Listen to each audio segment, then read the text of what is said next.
ಕಾಡ ರಂಗೇರ್ತಾ ಇದೆ. ಬಾಗಲಕೋಟೆಯಲ್ಲಿ ಸಂಯುಕ್ತ ಪಾಟೀಲ್ ಕಾಂಗ್ರೆಸ್ನ ಅಭ್ಯರ್ಥಿ ಭರ್ಜರಿಯಾಗಿ ಪ್ರಚಾರವನ್ನ ಮಾಡ್ತಾ ಇದ್ದಾರೆ. ಚರ್ಚ್ಗಳಿಗೆ ಭೇಟಿ ಕೊಟ್ಟು ಸಂಯುಕ್ತ ಪಾಟೀಲ್ ಮತಬೇಟೆಯನ್ನ ಮಾಡ್ತಾ ಇದ್ದಾರೆ. ಬಾಗಲಕೋಟೆಯಲ್ಲಿ ಕಾಂಗ್ರೆಸ್ನ ಅಭ್ಯರ್ಥಿ ಸಂಯುಕ್ತ ಪಾಟೀಲ್ ಪ್ರಚಾರದ ಭರಾಟೆ ಜೋರಾಗಿದೆ.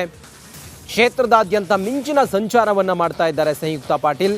ಚರ್ಚ್ಗಳಿಗೆ ಭೇಟಿ ನೀಡಿದ್ದಾರೆ ಕಾಂಗ್ರೆಸ್ನ ಅಭ್ಯರ್ಥಿ ಸಂಯುಕ್ತ ಪಾಟೀಲ್. ನವನಗರದ ಸಂತ ಮೇರಿ ಚರ್ಚ್ಗೆ ಭೇಟಿ ಕೊಟ್ಟು ಪ್ರಾರ್ಥನೆಯನ್ನ ಮಾಡಿದ್ದಾರೆ ಸಂಯುಕ್ತ ಪಾಟೀಲ್. ನಾನು ಮೊದಲನೇದಾಗಿ ಈ ಒಂದು ವೇದಿಕೆಯನ್ನು ಅವರು ನನಗೆ ಕಲ್ಪಿಸಿಕೊಟ್ಟರು. ಸೊ ಅದಕ್ಕಾಗಿ ಅವರಿಗೆ ಕೃತಜ್ಞತೆಗಳನ್ನು ಸಲ್ಲಿಸ್ತಾ, ನನಗೆ ಮತ್ತು ಕ್ರೈಸ್ತ ಧರ್ಮಕ್ಕೆ ಭಾಳ ಆಳವಾಗಿರುವ ಅಭ್ಯಾಸ ಬಂದರೆ ನಾನು ಭಾಳ ಚಿಕ್ಕ ವಯಸ್ಸಿನಿಂದ ಫಸ್ಟ್ ಸ್ಟ್ಯಾಂಡರ್ಡ್ ಎಲ್ಲ ಮಾಡಲ್ ಹೈಸ್ಕೂಲಲ್ಲಿ ಹೋಗ್ತೀನಿ.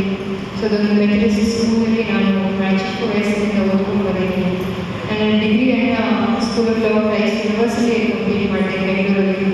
ಎಲ್ಲ ನನ್ನ ಅಣ್ಣ ತಮ್ಮಂದಿರಿಗೆ ಹಾಗೂ ಸಿಸ್ಟರ್ಸ್ ಹಾಗೂ ಎಲ್ಲ ಸಹೋದರಿಯರಿಗೆ ನಾನು ಮೊದಲನೇದಾಗಿ ಪಾದರಲ್ಲಿ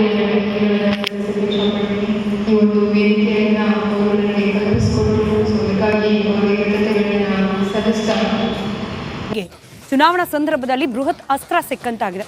ಇದೇ ವಿಚಾರಕ್ಕೆ ಇವತ್ತು ಸುದ್ದಿಗೋಷ್ಠಿಯನ್ನ ನಡೆಸಿ ಮಾಜಿ ಮುಖ್ಯಮಂತ್ರಿಗಳು ಬಿಎಸ್ವೈ ಹಾಗೆ ಡಿವಿಎಸ್ ಕಾಂಗ್ರೆಸ್ನ ವಿರುದ್ಧ ಹರಿಹಾಯ್ದಿದ್ದಾರೆ. ಈ ಕುರಿತಾದ ಒಂದು ವರದಿ ನಿಮ್ಮ ಮುಂದೆ. ರಾಜ್ಯದಲ್ಲಿ ಸಾಲು ಸಾಲು ಅಪರಾಧ ಕೃತ್ಯ.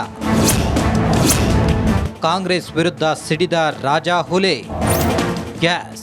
ರಾಜ್ಯದಲ್ಲಿ ದಿನೇ ದಿನೇ ಕೊಲೆ, ಸುಲಿಗೆ, ಹಲ್ಲೆ ಪ್ರಕರಣಗಳು ಬಿಜೆಪಿಗೆ ಬ್ರಹ್ಮಾಸ್ತ್ರ ಸಿಕ್ಕಂತಾಗಿದೆ. ಇಂದು ಸುದ್ದಿಗೋಷ್ಠಿ ನಡೆಸಿದ ಮಾಜಿ ಸಿಎಂ ಯಡಿಯೂರಪ್ಪ ಸಿದ್ದು ಸರ್ಕಾರದ ವಿರುದ್ಧ ಕಿಡಿಕಾರಿದ್ರು. ಹುಬ್ಬಳ್ಳಿಯ ನೇಹಾ ಹಿರೇಮಠ್ ಅವರ ಅಮಾನುಷ ಹತ್ಯೆಯಾಗಿದೆ. ತನ್ನದೇ ಪಕ್ಷದ ಚುನಾಯಿತ ಪ್ರತಿನಿಧಿಯ ಮಗಳ ಹತ್ಯೆಗೆ ನ್ಯಾಯ ಒದಗಿಸುವುದನ್ನು ಬಿಟ್ಟು ಆರೋಪಿಗೆ ರಕ್ಷಣೆಯ ಬಗ್ಗೆ ಕರುಣಿಸಿದ ಸರ್ಕಾರಕ್ಕೆ ಏನು ಹೇಳಬೇಕು ಅಂತ ಗೊತ್ತಾಗ್ತಾ ಇಲ್ಲ.